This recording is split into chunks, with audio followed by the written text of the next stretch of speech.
จะสร้างประโยชน์ให้กับตัวเองมากๆสร้างประโยชน์ให้กับครอบครัว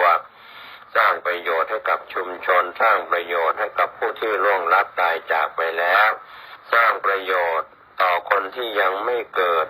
สร้างสังคมที่น่าอยู่สร้างสิ่งแวดล้อมที่จะเป็นที่รองรับคนที่ยังไม่เกิดเหล่านี้เป็นสิ่งที่ท้าทายพวกเราทั้งหลายวันนี้เราได้ตั้งอกตั้งใจขอศีลเพื่อจะรักษาศีลนั่นเป็นสิ่งที่ดีเราได้ทำคุณงามความดีระดับศีลแล้วเราก็ได้ฟังธรรมะบรรยายหรือธรรมเทศนาที่พระคุณเจ้าแสดงบ้างหรือผู้มีธรรมะบรรยายธรรมะเมื่อฟังธรรมะแล้วคนที่ฟังธรรมะนั้นจะมีความสุขมีความสงบจิตใจก็ดีมีสติมีความสงบอยู่ในปัจจุบันหลายท่านบางคนก็ไม่ชอบฟังใครสอนไม่ชอบฟังใครบอกเพราะว่าการจะเป็นพหูสูตรนั้นจะต้องศึกษามากฟังมาก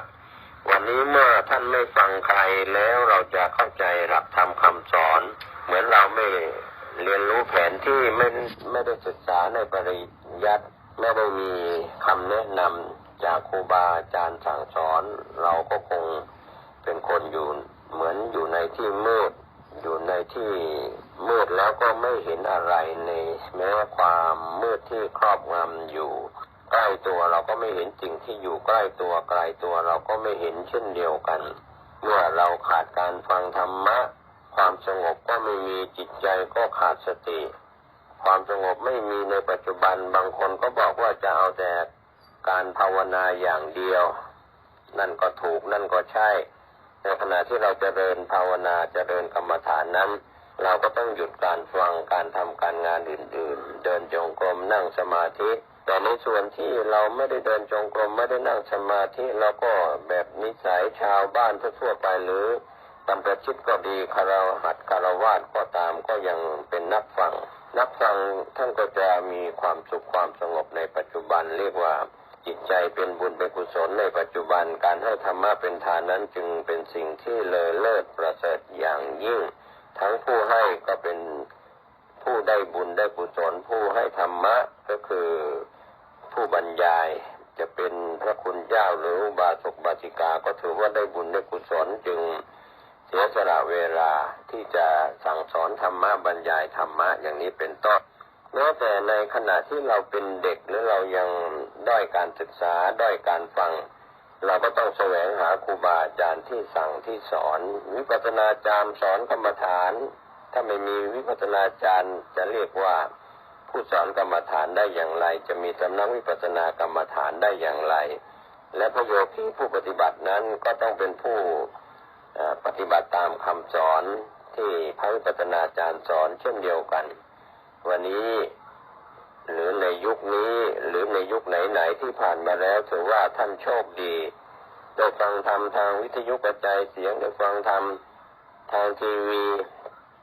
ทางโลกออนไลน์ในปัจจุบันทั้งอินเทอร์เน็ตที่มีเสียงธรรมะที่ครูบาอาจารย์สั่งสอนไว้ที่เป็นเทปเป็นคลิปวิดีโออะไรต่างๆดังนั้นวันนี้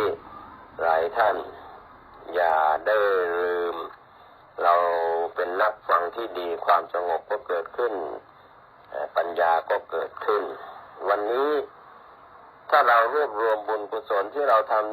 ำทานบ้างรักษาศีลบ้างเจริญภาวนาบ้างที่เป็นบุญเป็นกุศลในบารมี10ทัศนั้นทานบารมีศีลบารมีเป็นต้นจนถึงอุเบกขาบารมีเป็นที่สุดบารมี10ทัศนั้นท่านสร้างสั่งสมกันแล้วได้แล้วมีแล้วก็แผ่อุทิศให้กับผู้ที่ล่วงลับไปแล้วก็มีความดีความงามหลายอย่างที่หลายท่านอาจจะรู้น้อยไปถ้ายังไม่ได้มานั่งฟังแต่ว่าขอให้เราระลึกถึงความงามความดีของตนเองว่าเราเคยทำอะไรที่เป็นความดีความงามสิ่งใดที่เราเคยพึงพอใจเรียกว่าประสบอารมณ์ดีๆทำความดีอะไรให้ทานก็ดีรักษาศีลหรือเจริญพระกรรมฐานก็ตามประทับใจสิ่งใดในตัวเอง ท่านก็จะรู้แล้วก็ปลื้มใจเป็นมรดกที่ฝากไว้กับตัวท่านเวลานี้ไปมองคนอื่นไปวุ่นวายกับสังคมมากเกินไปวุ่นวายกับเรื่องภายนอกตัวมากเกินไป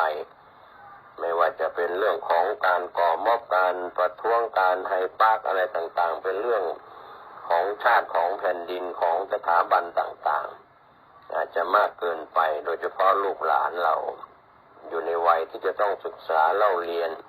จบการศึกษาและเป็นวัยที่จะต้องทำงานก็วัยที่ควร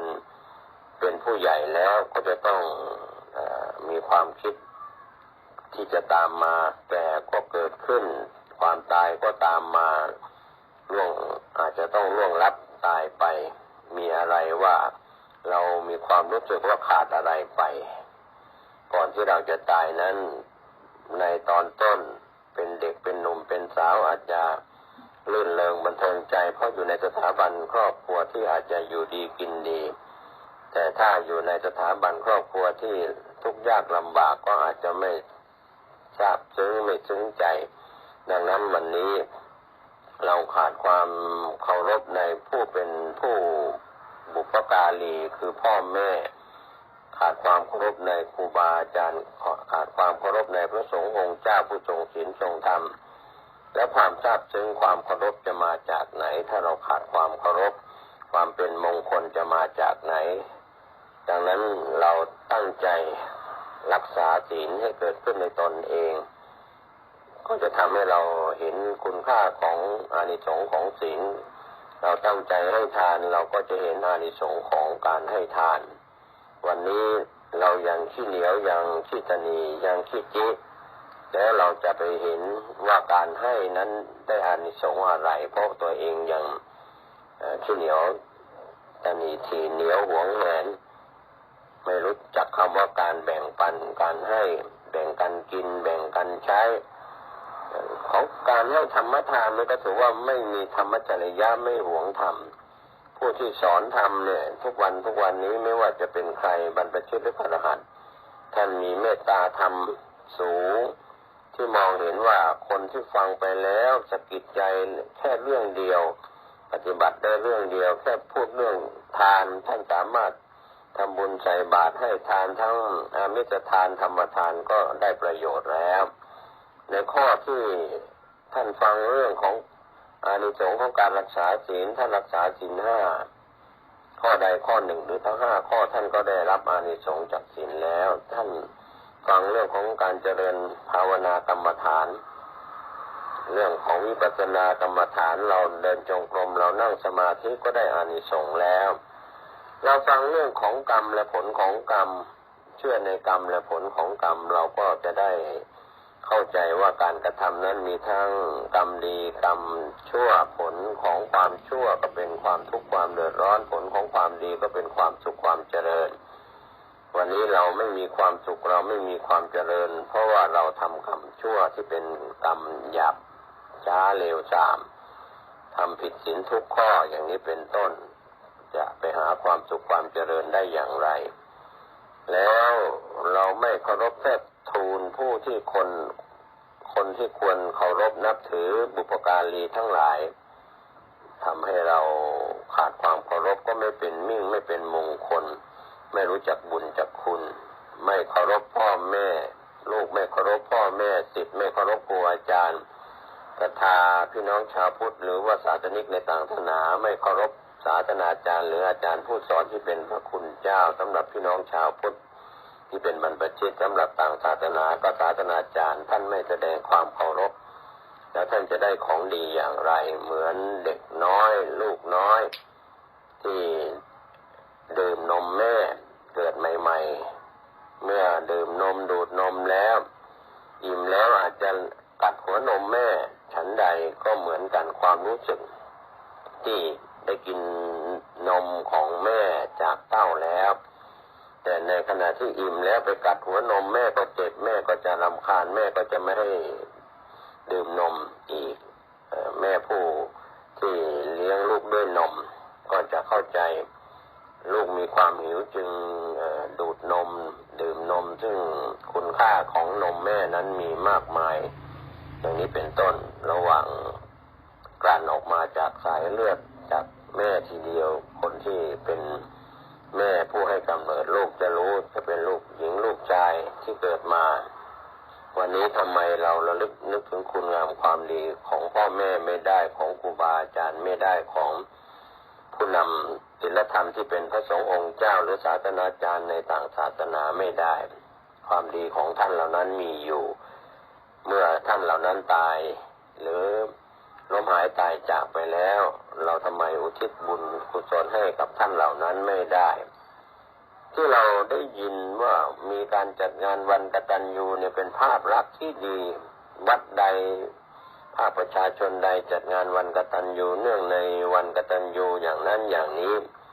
ก็เป็นการสอนให้คนได้เข้าถึงธรรมแม้เป็นแบบชาวบ้านแต่คำว่ากตัญญูนี่สอนที่เราได้เคยศึกษาจากศาสตร์ของพี่น้องชาวจีนก็ยังคงเน้นสอนเรื่องความกตัญญูให้รู้จักคุณของพ่อแม่ครูบาอาจารย์กตัญญูต่อฟ้าดินกตัญญูต่อข้าวต่อน้ำต่อดินน้ำลมไฟอากาศถือว่าให้คุณให้ข้าวให้น้ำให้สิ่งที่เป็นปัจจัยสี่ดินน้ำลมไฟก็ถือว่ามีบุญมีคุณทำให้เราเกิดความสุขกายสุขใจได้วันนี้ฉะนั้นวันนี้ความสุขกายสุขใจที่แท้จริงไม่ใช่ทรัพย์สมบัติภายนอกที่เราได้รับมรดกมาได้อะไรมาแต่ความสุขกายสุขใจที่แท้จริงก็คือคนที่รักษาศีลได้เป็นความสุขคนที่เจริญสมาธิได้เป็นความสุขคนที่มีปัญญาได้เป็นผู้มีความสุขทั้งในชาตินี้และก็ชาติต่อไปถ้ายังไม่หมดสิ้นจากอาสวะกิเลสก็ขอให้ท่านทั้งหลายได้เห็นพิษภัยโทษของการเวียนว่ายตายเกิดที่เราเรียกว่าวัฏฏะสงสารมีข้อหนึ่งที่เราดูหนังจีนกำลังภายในซึ่งอาจจะเป็นส่วนที่ผู้กำกับหรือผู้สร้างหนังว่าแค้นต้องชำระนั้นเป็นสิ่งที่เป็นเรื่องราวที่อาจจะเป็นการผูกเวรก่อเวรไม่มีที่สิ้นสุดเพราะว่าการสอนแบบนั้นเป็นการฉายภาพยนตร์ออกมาแล้วถึงเราจะนำมาพากย์เป็นเสียงลงสู่แต่ละภาษาเสียงในฟิล์มการสอนที่สื่อออกไปจากการเป็นภาพยนตร์หรือสอนด้วยเสียงทางวิทยุกระจายเสียงหรือสื่อสิ่งพิมพ์หรือการแต่งเป็นตำรับตำราอะไรออกมาถ้าผิดก็เหมือนเรารับประทานอาหารที่มีพิษมีภัยมีอันตรายดังนั้นพี่น้องชาวพุทธนึกถึงคำสอนขององค์สมเด็จพระสัมมาสัมพุทธเจ้าที่เคยตรัสไว้ว่าคนที่ขาดการศึกษาขาดการฟังไม่ศึกษาเรื่องของชีวิตตัวเองและจะมองเห็นแก่นสารสาระของตนเองอย่างไรมองเห็นตนเองว่าชีวิตของตนเองนั้นมีแก่นมีสาระอะไรมองเห็นแต่สิ่งที่ไร้สาระไม่เป็นสาระว่าเป็นสาระนักปราชญ์ราชบัณฑิตทั้งหลายเป็นผู้ที่รู้ว่าสิ่งไหนมีสาระสิ่งใดไม่มีสาระถูกต้องตามความเป็นจริงสิ่งที่เป็นสาระประโยชน์ต่อชีวิตที่ชัดเจนก็มีที่ไม่ชัดเจนก็มีดังนั้นในยุคปัจจุบันคนในโลกใบนี้ไม่ว่าจะเป็นคนไทยหรือชาวต่างชาติอาจจะแยกแยะคำว่าสาระอะไรเป็นแก่นเป็นสารอะไรไม่เป็นสาระอะไรไม่เป็นแก่นเป็นสารก่อนยกให้เห็นอย่างชัดเจนว่าที่เป็นสาระตามคำสอนในทางพระพุทธศาสนานอกจากศีลเป็นสาระสมาธิเป็นสาระปัญญาเป็นสาระวิมุตติการหลุดพ้นจากกิเลสเป็นสาระและวิมุตติญาณทัศนะรู้ว่าหลุดพ้นแล้วเป็นสาระนี่แหละเป็นแก่นเป็นสาระส่วนที่ไม่เป็นสาระก็คนที่ทุศีลคนที่ไม่ฝึกสมาธิคนที่ขาดปัญญาคนที่ไม่สามารถจะละอะไรได้วางอะไรได้ก็ขาดญาณไม่รู้ว่าตนเองละได้แล้วสิ่งเหล่านี้ถือว่าสาระ ไม่มีสาระสิ่งที่มีประโยชน์ไม่มีประโยชน์สิ่งที่เป็นเรื่องยากมากในสังคมปัจจุบันก็ชวนกันเห็นว่าทุกสิ่งทุกอย่างเป็นสินค้าไปเสียหมดนะครับแม้กระทั่งอะไรที่เราอาจจะคิดอย่างเช่นวัฒนธรรมก็ยังเอามาเป็นสินค้าเพื่อส่งเสริมประเทศชาติของตนบางกรณีวัฒนธรรมเก่าแก่ที่ไม่มีใครสนใจมาหลายสิบปีก็มีการมาฟื้นฟูขึ้นมาผู้ที่นำเสนอก็ไม่ใช่ชาวบ้านแต่เป็นนักแสดงที่แสดงเป็นชาวบ้านคนดูก็ไม่ใช่ชาวบ้านแต่เป็นนักท่องเที่ยวเชิงวัฒนธรรมเดิมชาวบ้านทำเพราะเป็นวิถีชีวิตของชาวบ้านแต่นักแสดงกับทำเพื่อนักท่องเที่ยวเพื่อแสดงเพื่อหาเงินทองเพื่อธุรกิจท่องเที่ยวนี่เป็นตัวอย่างว่าแม้แต่วัฒนธรรมก็กลายเป็นสินค้าไปเสียได้วัฒนธรรมไทยจะเสียวัฒนธรรมต่างประเทศจะเสียหรือไม่อย่างเช่นการกราบการไหว้การยิ้มการแสดงความเคารพเหล่านี้วัฒนธรรมหลายอย่างสำหรับของไทยหรือของชาวต่างชาติอาจจะหายไปเสียไปดังนั้นนอกจากการมองทุกสิ่งทุกอย่างนะครับท่านผู้ฟังว่าเป็นสินค้าหายใจเข้าก็เป็นการซื้อการขายเป็นสินค้าไปเสียหมดถ้าคิดว่าการค้าการขายสิ่งที่ทำอยู่จะต้องเป็นตัวเงินเน้นไปที่มาตรฐานการวัดให้คิดเป็นตัวเลขคิดเป็นตัวเงินกลายเป็นว่าสิ่งที่วัดได้เป็นตัวเลขไม่ได้ไม่เป็นสิ่งที่ไม่เป็นสาระก็ไม่ใช่คนที่ไม่ยอมรับบอกว่าจะเชื่อถือได้อย่างไร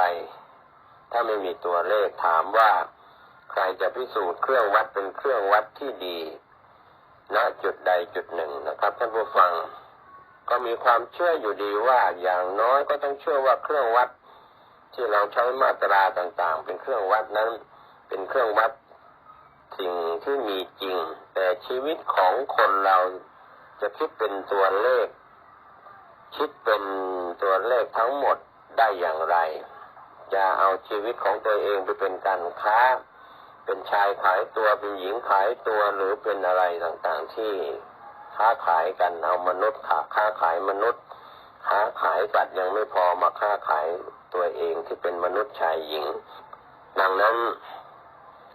ถ้าเราคิดถึงศึกษา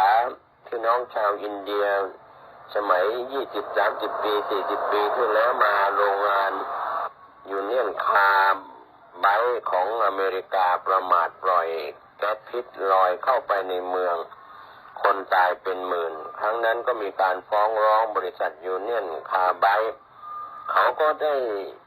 ใช้เทคนิคต่างๆเพื่อจะเป็นเรื่องความเสี่ยงความรับผิดชอบในที่สุดก็ตกลงจ่ายคนละไม่กี่บาทเพราะเขาถือว่าค่าของคนอินเดียไม่แพงเหมือนค่าของคนอเมริกันอะไรอย่างนี้เป็นต้นเขาคิดเป็นตัวเลขเป็นเงินเป็นทองค่าของคนก็เลยลดลงไปวันนี้ค่าของคนค่าของมนุษย์แต่ละชาตินั้นไม่มีถูกไม่มีแพงแล้วครับล้วนแล้วแต่เกิดแก่เจ็บตายทุกชาติทุกภาษาทุกวรรณะนะครับอย่าไปมองค่าของคนที่ล้มหายตายจากไปเป็นค่าเงินเป็นตัวเลขแต่จริงที่มีประโยชน์มีความหมายมากที่สุดในชีวิตนะครับท่านผู้ฟังกลายเป็นสิ่งที่เราวัดไม่ได้ความรักเราก็วัดไม่ได้เป็นราคาก็วัดไม่ได้อารมณ์ทั้งหลายที่เป็นความจริงทางด้านจิตใจเป็นสิ่งที่ไม่มีใครหามาตรามาวัดได้แต่ก็ไม่ได้หมายความว่าสิ่งเหล่านี้ไม่มีวิทยาศาสตร์เป็นวิธีแสวงหาความจริงวิธีที่แสวงหาความจริงที่มีขอบเขตมีข้อจำกัดก็คือวิทยาศาสตร์ต้องเชื่อว่าธรรมชาติภายในจิตใจของนักวิทยาศาสตร์ไม่ใช่เรื่องสำคัญหรือจำเป็นที่จะต้องกำหนดรู้เรารู้ธรรมชาตินอกตัวได้โดยไม่ต้องรู้ธรรมชาติภายในของตัวผู้แสวงหาความจริง ความเชื่ออย่างหนึ่งอย่างใดก็พิสูจน์ไม่ได้นะครับโดยเฉพาะพี่น้องชาวพุทธไม่ได้เอาเงินเอาทองเอาชื่อเสียงเอาอำนาจไม่ได้เอาค่านิยมของสังคมเป็นเครื่องวัดแต่เอาธรรมชาติของมนุษย์เป็นเครื่องวัดนะครับท่านผู้ฟัง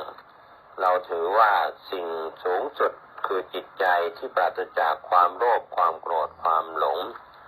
จิตใจที่ถึงพร้อมด้วยปัญญาและก็ความกรุณาช่วยเหลือผู้อื่นในการดำเนินชีวิตต้องรู้สึกว่าเครื่องเศร้าหมองในใจของเราลดน้อยลงไปปัญญาและการช่วยเหลือผู้อื่นเพิ่มมากขึ้นเราเอาแต่ปัญญาอย่างเดียวก็ใช้ไม่ได้เหมือนกันความสำคัญของความกรุณาก็ต้องช่วยเหลือผู้อื่นดูตัวอย่างจากปฏิปทาของพระทิเบตรูปหนึ่งที่มีผู้เล่าว่า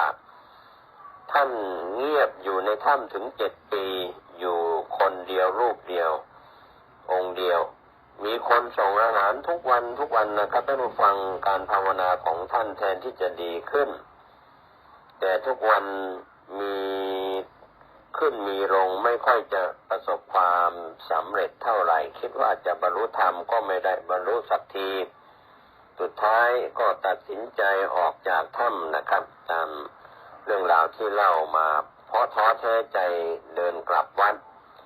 ท่านเดินผ่านหมาขี้เรื้อนตัวหนึ่งนอนข้างทางเป็นแผลอักเสบมีหนอนกำลังชัยอยู่เป็นแผลท่านเห็นแล้วก็เกิดสงสารหมาต้องการจะช่วยสงเคราะห์ท่านต้องทำความสะอาดแผลให้หมากำลังคิดจะช่วยหมาให้เกิดความคิดขึ้นมาว่าชีวิตของหนอนก็มีความหมายเหมือนกันเราช่วยชีวิตหมาแต่ฆ่าหนอนก็เหมือนกับว่าเราถือว่าชีวิตหมามีค่ามากกว่าชีวิตหนอนแล้วจะทำอย่างไรดีท่านนึกได้จึงนั่งลงแล้วก็แลบลิ้นเขี่ยเอาหนอนออกจากแผลอักเสบของหมาตั้งใจใช้ลิ้นของท่านเขี่ยหนอนทีละตัวพอลิ้นของท่านสัมผัสหนอนตัวแรกท่านก็บรรลุธรรมนี่ถึงขนาดนี้